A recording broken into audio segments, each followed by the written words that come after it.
اعوذ باللہ السمیع العلیم من الشیطان الرجیم بسم اللہ الرحمن الرحیم۔ رمضان کا دوسرا عشرہ آپ سب کو بہت بہت مبارک ہو۔ آپ کے لیے روحانی وظائف آج کلمہ طیبہ کا ایک ایسا پاورفل عمل لایا ہے کہ پڑھتے ہی آپ کے گھر کے چھتوں سے بھی رزق برسے گا، گھر کے ہر کونے سے رزق برسے گا، اور جہاں جہاں آپ ہاتھ لگاؤ گے وہاں سے رزق آئے گا۔ اگر آپ یہ کلمات رمضان کے دوسرے عشرے میں پڑھ لیں گے تو اللہ تبارک و تعالی اتنا کرم فرما دے گا کہ اگر آپ مٹی کو بھی ہاتھ لگائیں گے تو وہ سونا بن جائے گا۔ تو آج کا میں اپنا عمل شروع کروں گی، اس سے پہلے میں اپنے تمام نئے آنے والے ویور سے گزارش کرتی ہوں جو ابھی ہمارے چینل پر نئے آئے ہیں کہ ہمارا چینل روحانی وظائف کو ضرور سبسکرائب کر لیں اور ساتھ دیے بیل آئیکن کا بٹن بھی پریس کریں تاکہ ہر آنے والی نئی ویڈیو سب سے پہلے آپ تک پہنچ سکے۔ اللہ رب العزت کے کروڑ احسان کہ اس نے ہمیں رمضان جیسی عظیم الشان نعمت عطا فرمائی اور ساتھ ہی قوت کے لیے سحری کی نہ صرف اجازت مرحمت فرمائی بلکہ اس میں ہمارے لیے ڈھیروں ثواب آخرت بھی رکھ دیا۔ بعض لوگوں کو دیکھا گیا ہے کہ کبھی سحری کرنے سے رہ جاتے ہیں تو فخر یوں کہتے سنائی دیتے ہیں کہ ہم نے تو آج بغیر سحری کے روزہ رکھا ہے۔ مکی مدنی آقا صلی اللہ علیہ وآلہ وسلم کے دیوانوں، یہ فخر کا موقع ہرگز نہیں۔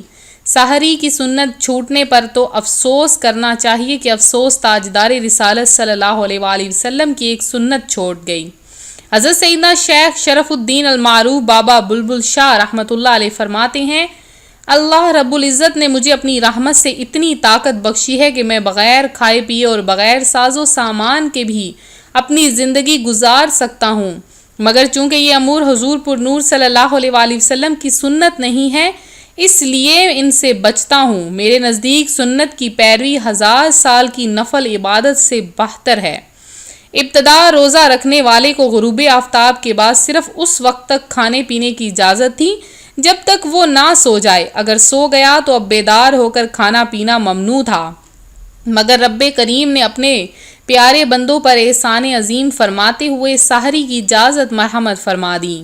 اس کا سبب بیان کرتے ہوئے خزائن العرفان میں حضرت علامہ مولانا سید محمد نعیم الدین مراد آبادی علیہ رحمۃ اللہ الہادی نقل فرماتے ہیں کہ حضرت سیدنا سرما بن قیس محنتی شخص تھے۔ ایک دن بحالتے روزہ اپنی زمین میں دن بھر کام کر کے شام کو گھر پہنچے اور گھر آئے اپنی زوجہ محترمہ سے کھانا طلب کیا۔ وہ پکانے میں مصروف ہو گئیں۔ آپ تھکے ہوئے تھے، آنکھ لگ گئی۔ کھانا تیار کر کے جب آپ کو جگایا گیا تو آپ نے کھانے سے انکار کر دیا کیونکہ ان دنوں غروب آفتاب کے بعد سو جانے والے کے لیے کھانا پینا ممنوع ہو جاتا تھا۔ چنانچہ کھائے پیے بغیر آپ نے دوسرے دن بھی روزہ رکھ لیا۔ آپ رضی اللہ تعالی عنہ کمزوری کے سبب بے ہوش ہو گئے تو ان کے حق میں یہ آیت مقدسہ نازل ہوئی۔ پارہ نمبر 2 سورہ بقرہ کی آیت نمبر 187 میں ترجمہ کنز ایمان ہے کہ اور کھاؤ پیو یہاں تک کہ تمہارے لیے ظاہر ہو جائے سفیدی کا ڈورا، سیاہی کے ڈورے سے پو پھٹ کر، پھر آنے رات تک روزے پورے کرو۔ اس آیت مقدسہ میں رات کو سیاہ ڈورے سے اور صبح صادق کو سفید ڈورے سے تشبیہ دی گئی ہے۔ اس سے یہ بھی معلوم ہوا کہ روزے کا اذان فجر سے کوئی تعلق نہیں، یعنی فجر کی اذان کے دوران کھانے پینے کا کوئی جواز نہیں۔ اذان ہو یا نہ ہو، آپ اپنے آواز پہنچے یا نہ پہنچے، صبح صادق سے پہلے آپ کو کھانا پینا بند کرنا ہوگا۔ تو کھانے کے لیے سحری کرنا اگر نہ بھی کر سکیں تو اس کے لیے حرج نہیں، البتہ سنت جو ہے وہ چلی جاتی ہے۔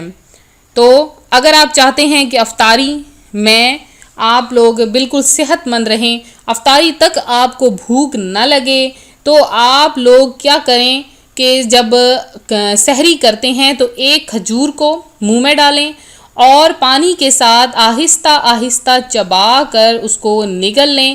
اس سے یہ ہوگا کہ سارا دن آپ کو بھوک نہیں لگے گی۔ تو آپ نے یہ عمل بھی کرنا ہے، اور رمضان المبارک کا دوسرا عشرہ جو ہم میں جاری و ساری ہو چکا ہے، رمضان کا پہلا عشرہ ہم نہیں جانتے کہ ہم رحمتیں سمیٹنے میں کامیاب ہوئے کہ نہیں۔ ہم نے کتنے گناہ کیے، کس قدر ہم نے بالکل بھی اللہ تبارک و تعالیٰ کی صحیح طرح سے ہم عبادت کر بھی سکے کہ نہ کر سکے۔ اب دوسرا عشرہ شروع ہو چکا ہے، تو قبولیت دعا میں تاخیر نہ ہو، اس کے لیے کثرت سے عبادت کریں۔ عشرۂ مغفرت شروع ہو چکا ہے، اپنے لیے مغفرت طلب کر لیں، کثرت سے آپ استغفار پڑھیں، استغفر اللہ کی کثرت کریں، دوسرے عشرے کی دعا پڑھیں۔ اللہ تبارک و تعالی آپ کی ہر دعا، ہر حاجت مراد کو پورا فرما دے گا۔ تو رمضان المبارک کے دوسرے عشرے آپ نے کیا کرنا ہے کہ کلمہ طیبہ کا ورد کرنا ہے۔ کیسے کرنا ہے آپ نے کہ جب دیکھیں 10 روزے ہوتے ہیں دوسرے عشرے کے، تو 10 دن ہیں آپ کے پاس، آپ نے 10 دن آپ نے لگاتار روزانہ 100 مرتبہ آپ نے اول آخر آپ نے 11 بار درود پاک کے ساتھ 100 مرتبہ باوضو حالت میں آپ نے کلمہ طیبہ پڑھنا ہے۔ کلمہ طیبہ اس دوسرے عشرے کا بہت ہی پاورفل ترین عمل ہے۔ اس کے کرنے سے اللہ تبارک و تعالیٰ کی رحمت جوش میں آ جاتی ہے، اور جو بندہ کچھ بھی مانگتا ہے اس کی وہ دعا فوری قبول کر لی جاتی ہے۔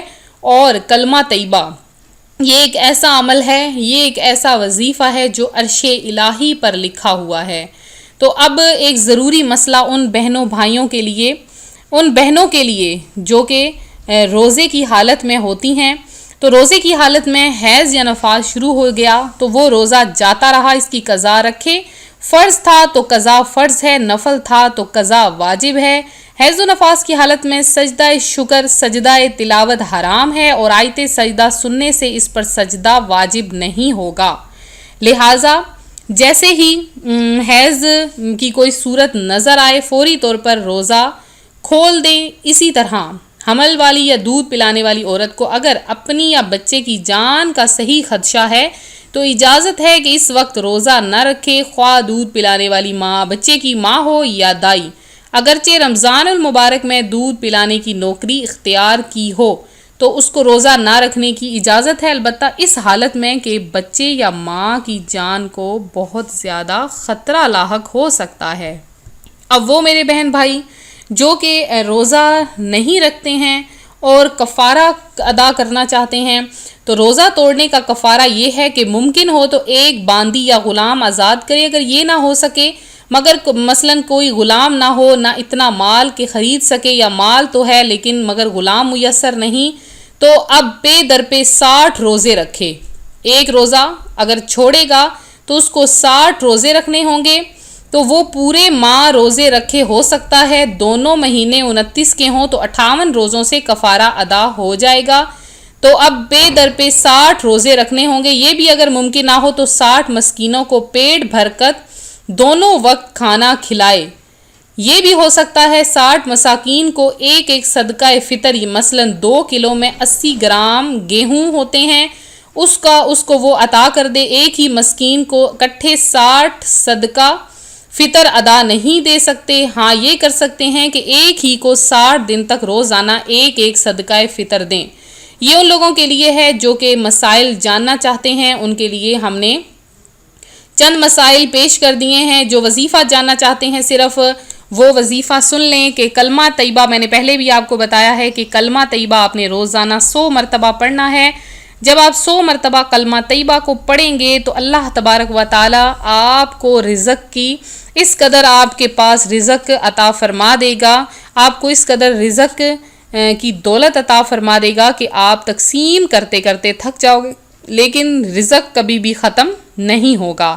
تو آپ نے یہ وظیفہ خود بھی کرنا ہے، شیئر بھی کرنا ہے اس کو، اور لائک بھی کرنا ہے ویڈیو کو، اپنی قیمتی رائے، اپنی قیمتی تجاویز سے ضرور نوازنا ہے۔ تو آپ لوگ روزانہ جو ہے وہ افطار کے وقت خصوصی دعاؤں کا اہتمام کروایا جاتا ہے، آپ لوگ دعا میں اپنا نام شامل ضرور کروائیں، اور دعاؤں میں جب بندہ نام شامل کروا لیتا ہے تو اللہ کے بزرگوں کی دعاؤں میں بہت اثر ہوتا ہے، تو اللہ تبارک و تعالیٰ اس بندے کی دعائیں حاجتیں قبول فرمانا شروع ہو جاتا ہے۔ آپ لوگ کوشش کیا کریں جب کمنٹ سیکشن میں اپنا نام لکھیں تو 10 مرتبہ کم از کم درود پاک ضرور پڑھ کر سینڈ کر دیا کریں. آپ زیادہ نہیں لکھ سکتے تو صرف 10 کا ہندسہ لکھ دیا کریں. آپ کا درود پاک محافل میں شامل کر لیا جائے گا. تو ملتے ہیں اپنے اگلے وظیفے کے ساتھ. دعاؤں میں یاد رکھیں, اپنا خیال رکھیں. فی امان اللہ.